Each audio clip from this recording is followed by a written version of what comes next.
What's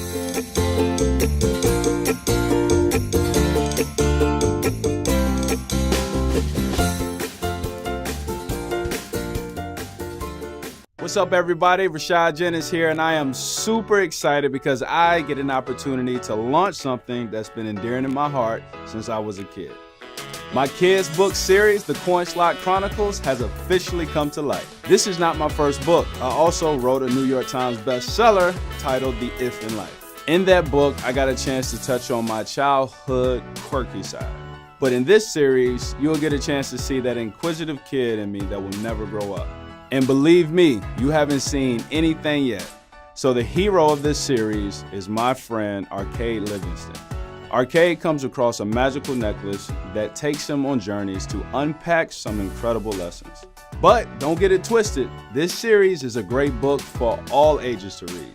So I hope you would do me the grand honor of ordering this book, Arcade and the Triple T Token, today.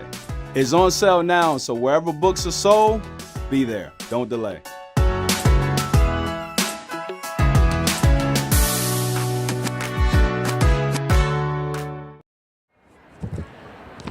Hi, so I'm Roxy Monroe, and I'm with Kidlit Television, and today we're really excited to have Rashad Jennings here with Zonder Kids.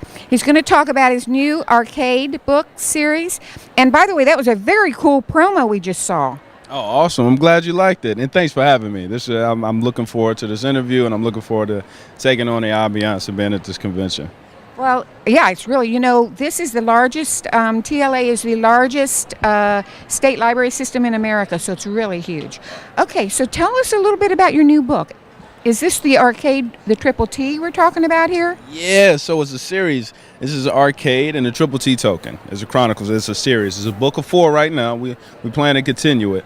But the first one, and it was hilarious. Listen, so Arcade, let me tell you about him a little bit. So Arcade is a very unpretentious kid. He is from a little small town. He ends up moving to New York City. He has a beautiful sister, Arcade, and his sister's name is Zoe, and they have a loving family. Now, what he does is something special about him. He runs across a golden token. This golden token that was given to him by a mysterious lady in the library at his high school. At his school, yes.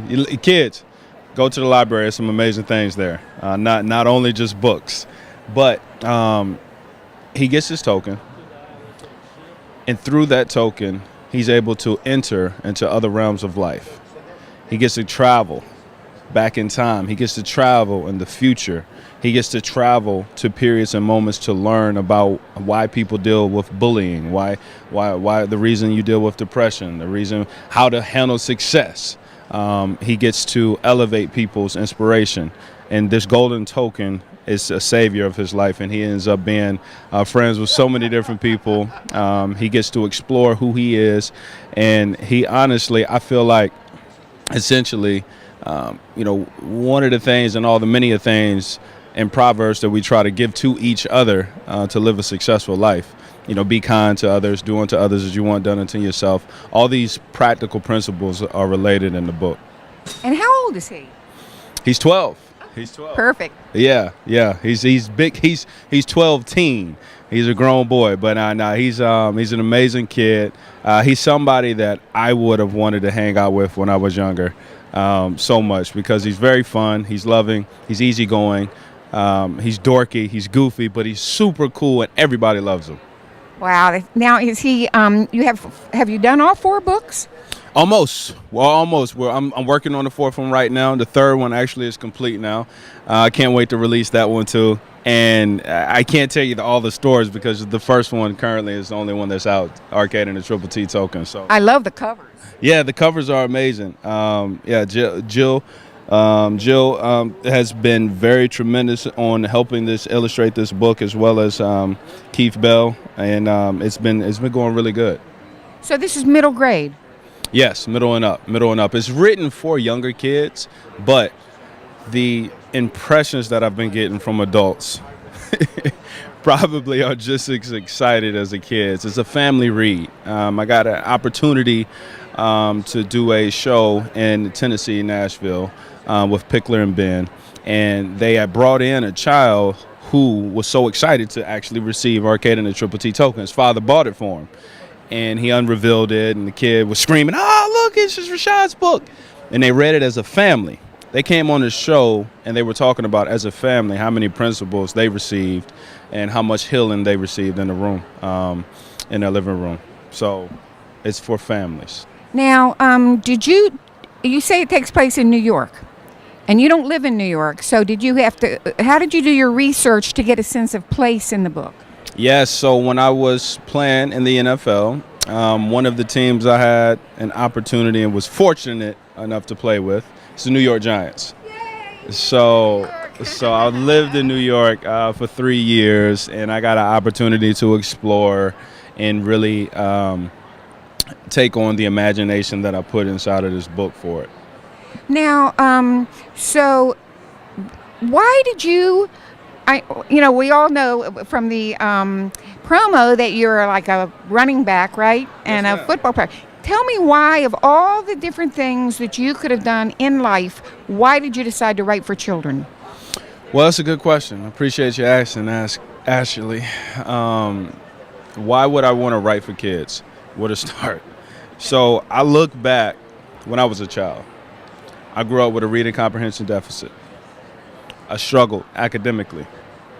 I had a 0.6 GPA at one point in time. It's just overweight, chubby kid, glasses, asthma. And, I couldn't find books that I really was grasped to and really gravitated to. And I wanted to write it in such a way that was inspiring for young males to pick the book up and continue to read.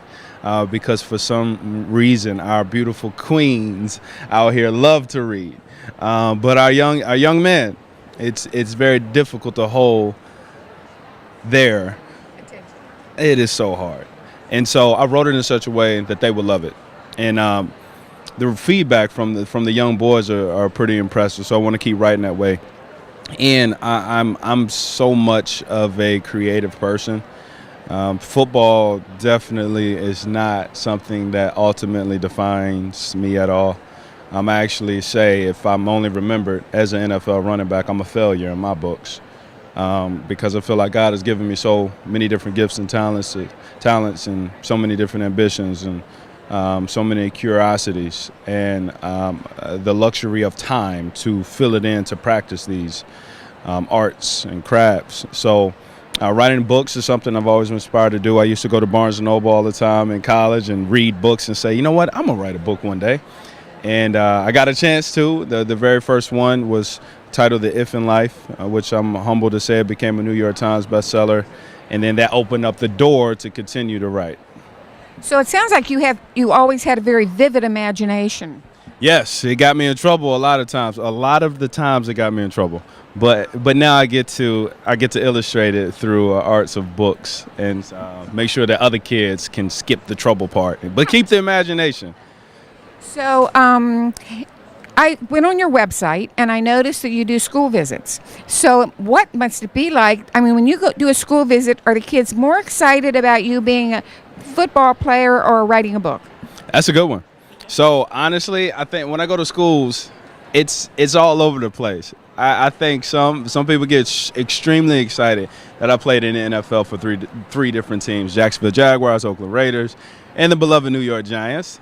I think the teachers get the most excited because of One Dancing with the Stars. And I think a majority of everybody collectively gets super excited because they know they're about to take and embark inside of these books. So it's a neat room when I go in it. It's so perfect for children because here they see, this big, strong man reading books. I mean, it gives it a tone, it gives it a possibility that I think must be very stimulating to the kids. It is, especially taking on football. Football is kind of essentially the American gladiator sport, if you will. It's the modern American gladiator sport. And, these big brute guys, and you get to unmask yourself and be kind of a magnifying glass towards things I believe are important, which is reading. And I get to illustrate, listen, don't bottle people on the stereotype of what media can do. Some little person with glasses sitting there going like this. It's like, yeah. Anyone Right, it's an inspiration to show you a look doesn't equal writing a book. You can look like anybody, you can do anything in the world, but still have a creative side that you want to illustrate it through a form of a book. So you had talked when you were a child. You said you had some learning issues. So was there one librarian or teacher that really made it click with you? Yes, I've had several different people in my life, and I say this to encourage adults and encourage teachers especially. Growing up, I can remember pretty much every teacher I've had, you know. And when I look back on my life, there's always a few that resonate and stick with me. Miss Spencer, you know, the fact that I can still say her name loud and proud. Shout out, Miss Spencer. Exactly. Miss Spencer was an amazing woman. She always encouraged me, even though I struggled. She took time for me, and that's one woman that will always be a pillar to helping me head in the right direction. And so I encourage teachers and adults, you always have a platform, and every single word that you give to a child is either a seed or it's watering that seed that's been planted. And so take that to heed. These students and these kids will remember you in the latter years of their life. Please give them something well to remember you by.